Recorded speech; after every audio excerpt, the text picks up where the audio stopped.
Okay, I'm back with more fentanyl facts, and I want to call this FF, the FF series, fentanyl facts. So let's get right to it. What is fentanyl?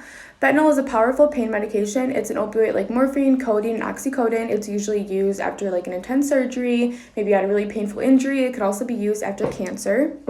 And there are two types of fentanyl: pharmaceutical fentanyl, which is what your doctor will prescribe to you or anybody in like a medical situation, and then there's manufactured fentanyl, also known as street fentanyl, and they both are considered synthetic opioids.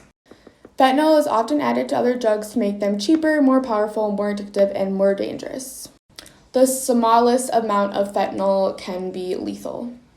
And this is also something I did not know, but upon research, street fentanyl is available in liquid and powder form.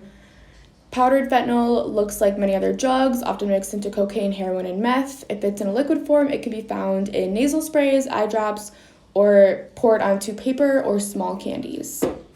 Also, I had no idea there was even street names for it, but some of them are Dance Fever, Friend, Goodfellas, Jackpot, Murder 8, Dango, and Cash.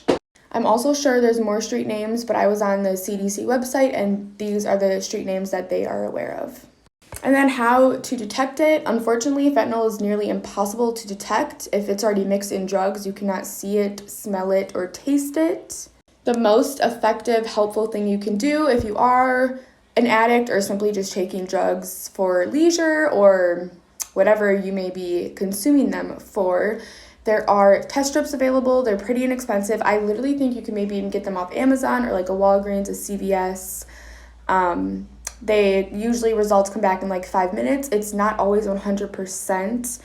They do recommend, taking it with caution. Again, if you are making these decisions to use these harmful hard drugs not prescribed by medical personnel, it's not always 100% accurate. So just be aware. And then a little statistic: over 150 people die a day from overdose-related deaths caused by synthetic opioids like fentanyl. And if you think, why would I care? This doesn't affect me. This isn't affecting my life. It might one day, and it might even be affecting someone in your life and you have no idea. Some addicts are completely functional. They're completely there. They are able to hold a job, have relationships, a family, etc. Others struggle with that more so. My dad struggled more so. He really couldn't keep the family, couldn't really keep a job. He was I would say my dad was like a semi-functioning addict. And I didn't always know when my dad was high, and he would be in the same house with me, and sometimes I just had no idea. Also, this is a global crisis, a global pandemic we are having, that has been happening, but I feel like more so in the last couple of years. The statistics say it's risen. Overdose deaths in general have rose since COVID-19 happened. There's a lot of information out there. I feel like there's also a lot of misleading information, so be careful where you get your information from. Make sure it's a reliable resource, and also look at multiple resources, because they don't all say the same thing. I really like the national drug overdose prevention website. Again, the CDC is pretty good. I know some people are iffy about that. Some stuff is, missed information as well on there, but I think with drugs specifically, there's a lot of factual information on there. And also just from personal experience, and again, going back to why should you care? Why should you educate yourself? I feel like you'll never know when something might affect you. Again, even if it seems like that will never happen to me, that'll never happen to anyone in my life, you just truly never know. And I also think it's important to be aware of what's going on globally in the world, in our country. I think it's just important also to know that these are in your streets possibly, and some people do things without being aware of things, and that's how accidents or death or just bad shit happens. So again, I feel like it's just really important to be aware and to be knowledgeable of just real life day-to-day stuff that's going on. So educate yourself, do your research, make sure you have actual good people who care about you in your life. And again, if you are struggling with addiction or just mental health, anything, there's help out there. I know a lot of stuff is not cheap or free, but there are resources that are cheaper or free that you might just not know about. You just might have to do some digging. I try and give as much resources as I know of and can as well. And feel free always to drop a comment if you just want to share your story, get something off your chest.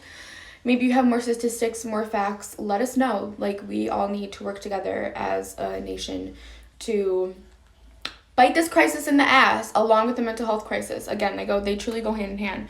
So FF Fentanyl Facts, this series, it'll be here forever. It'll keep coming back. So stick around if you enjoy. My mental health series will continue as well. And yeah, thank you for all the love and support, and I really appreciate it.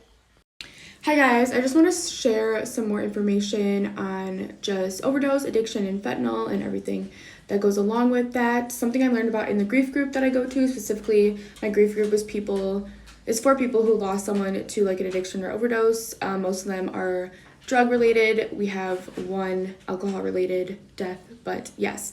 This hotline is called Never Use Alone. I believe it's provided by the Overdose Prevention Lifeline. I believe they work together to make this Never Use Alone hotline. This is the national number right here, so anyone in the world can call it. And essentially, I put a description right here, but basically it is a hotline that you can call if you're going to use, and so you don't use alone. You have someone there. It's, they're not there to judge. They're literally there just to help and comfort you, and also listen to signs of overdose so they could send help on the way, because unfortunately a lot of people do use alone.